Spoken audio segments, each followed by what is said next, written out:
Hey nerds, Farmer Jesse here. Welcome to Growers Daily, your daily dose of ecological farming insight. It is Thursday, January 9th, 2025, and today we're going to talk about integrating solar panels on farms, catching up on some news items, and we catch up on my own farm, which isn't so much of a news item, but we'll talk about what I'm up to in January.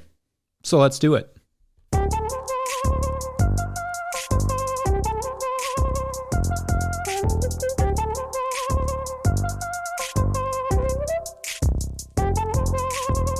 All right, well, hello Thursday. I gotta say, I've been reading the news about LA and the fires out there, and that just has to be terrifying. My heart goes out to all the people going through that, all of my gardening buddies around there, but also all the farmers who will be affected by the many restaurants that have been destroyed. I'm sure that by the time you see this, even more famous landmarks in LA will be devoured by the fire there. It's just unreal. I hope you all stay safe. And again, no easy way to transition out of people losing their homes and businesses. But these fires got me thinking about a couple recent news items that call back to a few things we've already talked about on the show. So I thought I would visit those and see where we're at on them. First, which apologies, this show is starting kind of heavy here, but first is where we are on bird flu, which I discussed a couple months back. And the reason I'm bringing it back up now is, well, sadly, we had our first bird flu death in Louisiana, which was reported on Monday. According to officials, this person was older than 65 and had an underlying medical condition. They became infected with H5N1 bird flu after exposure to a backyard flock and wild birds. However, bird flu remains, according to the CDC, a low risk to humans still. The reason for that is, although yes, it's everywhere and it's mutating in dangerous ways and is obviously taking a life here, there has not been any known person-to-person transmission, hence the low risk. So gardeners and farmers, what can we do to help keep it that way? Well, the CDC has a whole list of recommendations, such as avoid direct contact with wild birds and observe them only from a distance, avoid contact with wild or domestic birds that appear ill or have died and call to report sick or dead birds, avoid unprotected exposure to infected live or dead animals or surfaces contaminated by them, avoid unprotected direct physical contact or close exposure with cattle and materials potentially infected or confirmed to be infected. And the CDC says people should not eat or drink raw milk or products made with raw milk. Don't shoot the messenger there. That one, they are just finding live bird flu virus in raw milk. So anyway, I'm not a scientist or epidemiologist or anything, but I might also recommend washing hands after harvesting eggs and visiting the chickens. Not sure why that's not on their list, but maybe they have a good reason. I just think it's not the worst idea. Anyway, I know this is not going to be the most popular topic I discuss, but because this is a farm podcast and bird flu is largely disease breaking out on farms and backyard settings, that honestly could affect a lot of immunocompromised and older folks, but also potentially children. The Canadian who almost died, who was temporarily put on life support, was a teenager. So I think it's not the worst idea to do our part in this and keeping this thing from taking off. So, so the second news item worth touching on that serves as a follow-up to a previous episode and is at least vaguely lighter topic is that last Friday, the Surgeon General called for cancer warnings on alcohol labels. Now, labels are not necessarily effective on their own in getting people to stop doing whatever it is the label is warning them about. However, they still perhaps do contribute. The rates of smokers in the U.S. in the 1950s, for instance, was nearly 50% of Americans. 1 in 2 people smoked. The warning labels were introduced on cigarette packs in the mid-60s. Now, 60 years later, only some 12% of Americans still smoke, so that's a long timeline. But as the instances of cancer rose, along with the warning labels and anti-smoking campaigns, the usage decreased by nearly 40%. Not so much the direct product of a warning label, but the combination of real-life experiences, public warnings, and information, etc., all led to a massive decline in smoking. But anyway, what that means for the fate of alcohol is hard to say. It may not be exactly the same thing, but again, alcoholic beverages are an enormous agricultural product, so it's just something I want our friends in the booze growing business to be conscious of and preparing for. Again, shifts in the market have always happened and will always happen, so it's just important that growers stay prepared for the most likely to affect their industry. Because as I detailed in one of my first episodes, the research ain't looking great for drinking and cancer, among other causes of death. To be clear, I quit drinking, but I don't delight in reporting on these things. I still think wine is awesome and beers can be amazing. I just can't drink them anymore. It's annoying, but I don't care if you drink. Just, that if you're going to start a business around alcohol, that you know what you're up against going forward. But maybe not for another 60 years like it was with smoking. Who knows? Luckily, I myself planted a few perry and cider trees a few years ago, so if anyone wants some weird acidic pears here in a few years, I may have the hookup. Anyway, I'm going to take a quick break and then get to a question from our Patreon page on farming under solar panels. Literal ones, not like trees. Yeah. BRB. Today's episode of Growers Daily is brought to you by Harnwah Greenhouses. Harnwah Greenhouses has pioneered controlled environment agriculture since 1965, partnering with market gardeners and farmers across North America to deliver turnkey greenhouse solutions. Their unwavering mission is to support growers' success through innovation and expertise in design, manufacturing, and installation. Harnwah Greenhouses are engineered to withstand high wind and snow loads, providing optimal brightness, increased yields, rapid ROI, and long-lasting durability.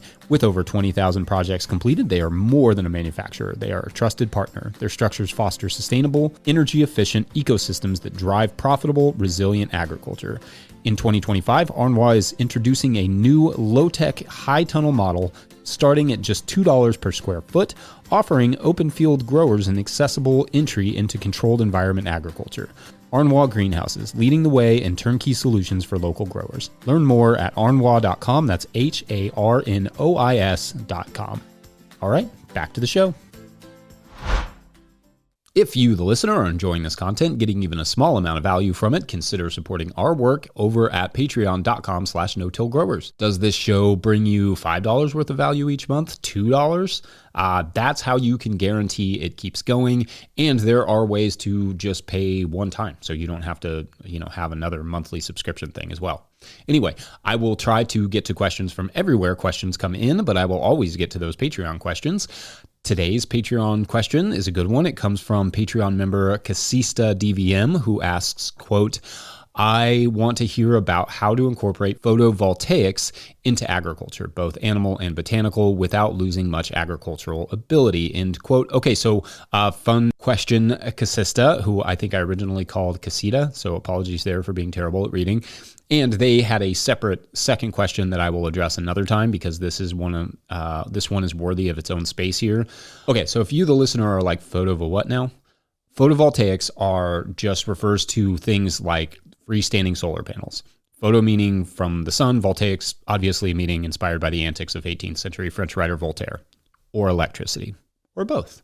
Anyway, so the question is basically, can solar panels be incorporated into farms without harming production? And there are a lot of people working on this question, and the practice even has its own term, agrovoltaics, also sometimes referred to as agrosolar, dual-use solar, or for livestock solar grazing. Now, the potential here is huge, but there are a lot of factors that are going to determine efficacy, such as how far apart to put the panels, at what height, what region, etc. But here are some interesting tidbits that I found in the small but growing amount of research we have so far. So I don't know that I can give you exact what to do here, Casista, but here are some interesting tidbits that I found in the small but growing amount of research we have so far on agrovoltaics. So one benefit to the crops is, first, the panels provide 10 types of protection. Protection from wind, heavy rain, hail, intense sunlight, extreme cold, and extreme heat. The solar panels can also diffuse sunlight, which I'm a big fan of because it helps bounce light to more parts of the plant, thus potentially increasing photosynthesis. The panels can help retain moisture, reduce evaporation as well, by limiting the sun's exposure. Now, it's actually a two-way street here as well. In the case of livestock, you have animals who can graze the grasses and prevent the need to mow as much and preventing plants from blocking the sunlight, though to be sure, animals are not great mowers and will not always graze well enough to prevent that issue 100% unless you are continuously grazing them in an unhealthy way, which I don't recommend. Anyway, I'm digressing. Also, and perhaps more interestingly, the vegetation actually cools the panels and makes them more productive. One study from Oregon State University suggested they are more productive by as much as 10%. So in theory, you could make solar panels and agricultural land both more productive by combining the two. That's kind of amazing, but it's also not necessarily inevitable. Not every plant makes sense under solar panels at every point in the year, especially not in every climate. I know that I would welcome some amount of shade in the summer for practically everything we grow here in Kentucky, save for maybe corn. But in the spring and fall, I need all the sunlight I can get pretty much. So having a plot or two with panels and other plots without panels would probably be the only way I could swing it. Though I suppose if the return from energy is great enough, perhaps pushing the fall and spring season hard would not be quite as important financially. Now, to bring us back into reality for a second, these systems are wildly expensive to install unless you secure some government assistance. The cost analyses I could find are kind of all over the place, but none of them are particularly cheap. One German analysis found, especially because of the extra details these panels need beyond just regular ground mounting solar panels, they have to be able to bend up and down, and they have to be extra tall, and sometimes they need extra or different wiring, and etc. Anyway, the investment cost for them was around 486,000 euros per hectare, which would be roughly $182,000 per acre US. Now, some studies have also pinned them closer to 100,000 per acre, but probably for less fancy ones because the Germans are hardcore like that, and they probably are pretty amazing solar setups. But anyway, that is for more independent construction. Of course, if you're leasing the land to someone, they pay the upfront cost and you don't have to do that. And then they pay you a much smaller fee in return.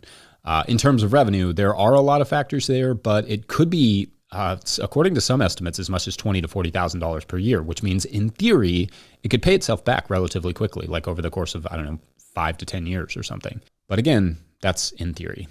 These things are complicated and contextual. Of course, there are also environmental concerns and risks, especially local ecology. It could take a while to rebound the soil after installation and so on. This is not a simple idea and will require a lot of research on your end. In terms of seeing this idea in actual practice right now, some examples are, for instance, Jack's Solar Garden out in Colorado. That's probably the most well-known, and there's a lot of research going on there. There's a working raspberry farm in the Netherlands and an aquaculture farm in China, both under solar panels. There are several case studies available online to read as well from all over the place. Numerous organizations abound doing research, and some even offering grants.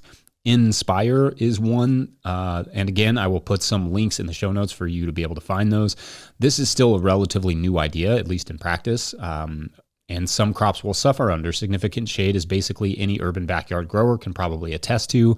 But with better designs, more research, and right crop selection, there is certainly some potential here. It's a topic I'm happy to keep exploring if you all are interested in it. So let me know. And also let me know what thoughts you or experiences you have with this idea. Has anybody put solar panels in their garden? I'd be curious to know. All right, it's break time. And after that, we will talk about what I'm up to here in January beyond the ice. Be right back. Today's episode of Growers Daily is brought to you by Peaceful Heritage Nursery. If you're looking for hardy and resilient fruit trees, berry plants, or pawpaw trees, then check out Peaceful Heritage Nursery. Peaceful Heritage Nursery LLC is a mail-order nursery shipping premium quality fruit trees and berry plants across the USA. They specialize in resilient, non-GMO plant genetics for small growers.